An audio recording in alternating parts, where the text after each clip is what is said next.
this first play? 3. I'm okay.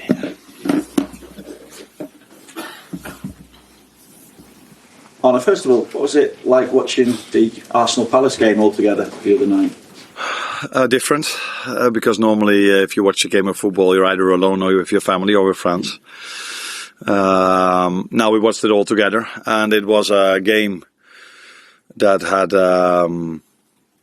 a surprise. Before the game, I was surprised that it ended in a draw. During the game, I wasn't that surprised because Palace again showed where this league is all about. Very good performance as a team, and also a few very good individual performances. So, in the end, maybe not a surprising result before the game. I didn't expect it to end in a draw. It means you just need a point now to clinch the Premier League title. So, how do you feel about that opportunity to do that in front of your home fans as well? Yeah, first of all, that's a big responsibility because we are aware of the fact that the last time this club won the league, it was COVID time. So everybody is looking forward to Sunday. But we know that there's still a job to be done, and that's at least 1 point. And that's what we know, and hopefully our fans know as well when they come to the stadium, that they support us in the best possible way they can, which they've done the whole season. And are aware of the fact that we still need a point, and that's something we are definitely aware of here inside this building. So it's a nice game to look forward to, but it's also a responsibility we have for Sunday. With that as well, how prepared are you for the emotion of the occasion? Because as you say, it is very different to the last time the club won the Premier League title, with everyone together.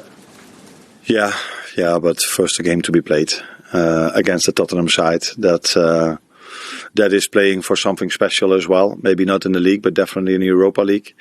So they want to go towards Bodo Klimt in the best possible prepared way. So we're only focused on, like I've said so many times, on the next opponent, and that is Tottenham now. So we will try to prepare the team the same way as we've done the whole season. And hopefully the players can bring the same energy, the same mentality towards the game as they've brought throughout the whole season. And the fans, we're expecting from them the same. Good luck. Thank you. We're surrounded by history here, and I know you've mentioned that you've not thought about that yet, but there's only 11 managers who've ever won the Premier League title. You're about to become number 12 and the first Dutchman ever to do it as well. Have you given yourself any opportunity yet about what that would mean to be in those echelons? No, I get these questions, so then it comes to your mind, of course, but that's the last thing you think about as a manager at this particular moment of time. The only thing I think about is hopefully they are all available, the players, and then prepare them, because I saw during the week again, I noticed last week how hard it was to win a game of football against a team that was, actually, I think they were relegated, not officially, but close to that because of the goal difference. And still, it was hard to get the win over the line. So I'm not getting carried away at all. I know we've faced Tottenham already 3 times, so I know how hard it is to beat them for us. And that's where my main focus is on. When you talked about surprises in the game that you watched on Wednesday night, you said this is 4th time now this season. Can there be any more surprises? Is there the things that you can take from the 3 games that you played against Spurs so far this season? You can always be surprised by a game plan of a manager. But in the end of the season, every team played so many games, and it would be a bit weird to change your complete playing style in the end of a season. But during the season, this can happen a bit more. I think Tottenham knows the way we play, we know the way they play, but you can always adjust some details. But I think the big picture is clear for Ainge, Postecoglou, and for me as well, what we can expect. Hi Arne. Many people are saying this is more of an achievement what you've done because you inherited this squad. I just wondered what you thought of that, and also when you came in, did you really think this was possible in your first season? Nah, said many times, if you come in, you don't, in the first days you're here, you just, first of all, look around you, how the training ground looks like, and then you start to work with your players. Then you're trying to get your playing style across, which we already knew we wouldn't change that much. But when players come back from holidays, when they've played at the national team, sometime you need to refresh them a bit.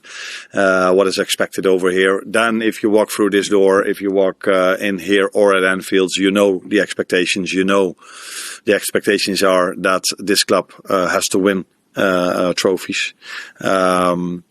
And that doesn't change when I walk through that door. So the good thing is, I said it a few times before, that most managers work here for a long time, so you have a lot of chances to win something. But so you're aware of that, but that's not the first thing you think about when you walk through this door. Hi, Arne. What would you say to those who say the Premier League hasn't been as strong this season as in recent years? That everybody can have his own opinion. And the nice thing in life is that if you have your opinion, or in life, in the parts of the world where we live in, if you have your opinion, you can share it with everyone. And that's a very positive thing to have in a country, that everyone can have his opinion. And as long as that opinion comes from his idea and not from another reason, but you might have a different opinion. That's the nice thing about the world we are living in, that everybody can have his opinion. What's your opinion on that? Difficult, because I'm only here for a year, so I can only tell you what I've experienced this season. And I think it's never been as exciting for top 4, top 5 finish, because in all the years before it was quite clear which clubs would probably get the first 3 or 4 positions. It's never been as hard to end up top 4, top 5 in the Premier League. That, in my opinion, is a real difficult league, because that's what I've experienced over here. It's never been an easy game. It's always been very hard to win a game of football. But maybe that tells you something about us. Although we're not the only team in this league who finds it hard to win a game of football by a margin of 3 or 4 goals. And that was maybe easier 2, 3, 4, 5 years ago.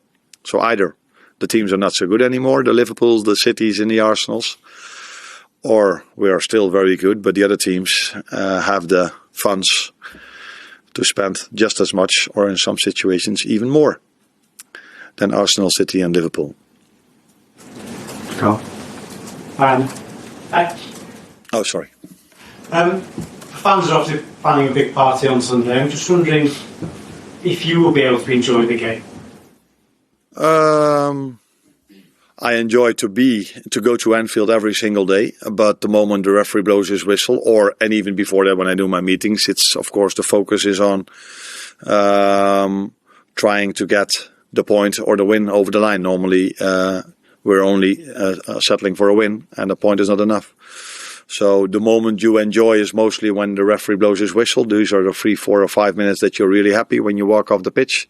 Then you walk into a dressing room where you always see 1 or 2 players that are not as happy as I am because they haven't played. So then already you start to think, oh yeah, okay, this has to be managed again as well. So then I need to go to the media. So it's mostly 3 or 4, 5 minutes that you're really happy.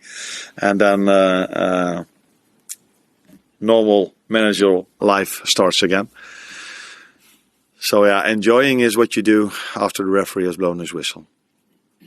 I hope on Sunday, if you win, you'll allow yourself more than 3 or 4 minutes to enjoy it. I would thought. That means that it's going to take a while before I go to the media. Okay. Mark of the No. Hi Arne, I wanted to ask about Conor Bradley. First of all, is he fit enough to play 90 minutes? I know he's just coming back from injury in the last couple of games. He hasn't managed to full 90. Is he fit enough now to play if need be?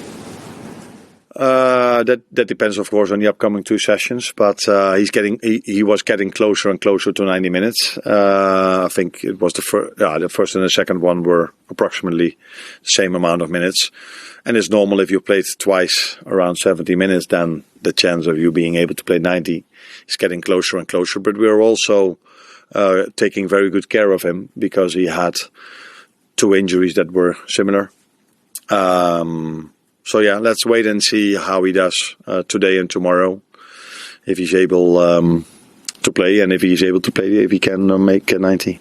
Also, I mean, he's done so well in his early Premier League career. It's easy to forget he's only played 26 games. I think he's only ever played full 90 on 3 occasions. Okay. With the rest of the season to come, and thinking about some of the left wingers, obviously Spurs have got the likes of Richarlison, Matis Tel, then you've got Batoma, Martinelli, Pedro Neto. How key for his development is it for him to be able to face some of those really good elite Premier League players and maybe play some more full 90 between now and the end of the season? It's going to be very important for him to become an even better player than he is now, to play many games in a row.